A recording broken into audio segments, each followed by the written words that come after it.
দর্শক, আজকে আমরা কথা বলবো শীতে ব্যথা বাড়লে করণীয় কি। শীত আসন্ন, আমরা বিশেষ করে যারা বিভিন্ন রকম আর্থ্রাইটিস বা বাত রোগে আক্রান্ত তাদের এই মৌসুমে ব্যথাটা বেড়ে যায়। যেমন রিউমাটয়েড আর্থ্রাইটিস বা গাউটি আর্থ্রাইটিস বা ক্রনিক যে পেইনগুলো যেমন অস্টিও আর্থ্রাইটিসে আক্রান্ত, এই ধরনের রোগীদের এই সমস্যাগুলো শীতে বেড়ে যায়। এর কারণ কি? কারণ হলো এই টেম্পারেচার যখন কমে যায় তখন আমাদের জয়েন্টের যে সারাউন্ডিং মাংসপেশি, লিগামেন্ট, এগুলা ব্লাড সার্কুলেশনগুলো কমে যায়।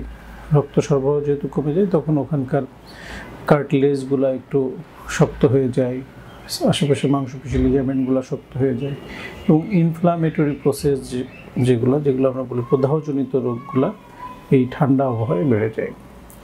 এই জন্য যারা বিভিন্ন অসুখে ভুগতেছেন, বিশেষ করে রিউমাটয়েড আর্থ্রাইটিস বা অ্যাঙ্কাইলোজিং স্পন্ডালাইটিস, এই ধরনের মেরুদণ্ডের বাতরোগ বা হাত পায়ের ছোটো ছোটো জয়েন্টগুলোতে ব্যথা, ফুলে যাওয়া, এ ধরনের রোগে আক্রান্ত, তারা নিয়মিত যে ওষুধগুলো সেবন করা দরকার সেটা যেমন করতে হবে, পাশাপাশি এই জয়েন্টগুলোকে অ্যাক্টিভ রাখতে হবে এবং একটু গরম এনভায়রনমেন্টে রাখার চেষ্টা করতে হবে।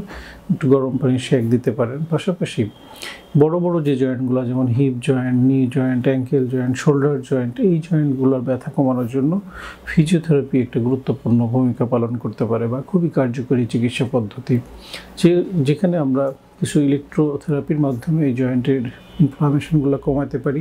পাশাপাশি জয়েন্টের মুভমেন্টগুলোকে রেস্টোর করার জন্য কিছু এক্সারসাইজ আছে যেগুলো করলে জয়েন্টের রেঞ্জ অফ মোশনগুলো ঠিক থাকবে, প্লাস জয়েন্টের সারাউন্ডিং মাংসপেশি, লিগামেন্টগুলো শক্তি বৃদ্ধি পাবে।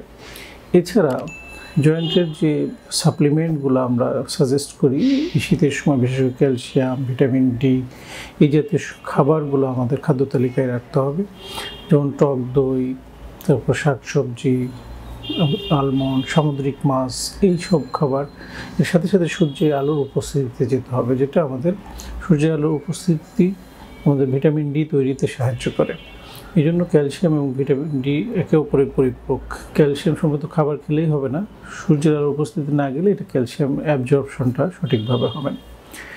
এছাড়া দেখা যাচ্ছে যে যাদের ডায়াবেটিস আছে বা উচ্চ রক্তচাপ আছে, এই সময়গুলোতে দেখা যায় হাঁটা চলাটা কমে যায়, যার ফলে এই আর্থ্রাইটিস রিলেটেড বা পেইনগুলো বেড়ে যেতে পারে। এই জন্য আমরা বলি যে যদি বাইরে যেয়ে হাঁটতে না পারেন, ঘরের মধ্যে হাঁটেন, বারান্দায় হাঁটেন বা ছাদে অথবা পার্কিং এরিয়াতে, এই হাঁটাহাঁটিটা অব্যাহত রাখতে হবে। তাহলে জয়েন্টের ইনফ্লামেশনগুলো যেমন কম থাকবে, পাশাপাশি জয়েন্টের সারাউন্ডিং মাংসপেশি, লিগামেন্টগুলোর স্ট্রেংথ ঠিক থাকবে। তো শীতে আসলে আমরা অনেক সময় মুভমেন্ট কম করি, যার ফলে জয়েন্টগুলো স্টিফ হয়ে যায়। আর পাশাপাশি সুইমিং যদি করার সুযোগ থাকে, এই সুইমিংটা আমাদের এই ওভারঅল মাসল লিগামেন্টের জন্য খুবই উপকারী, সেটা আমাদের অব্যাহত রাখতে হবে।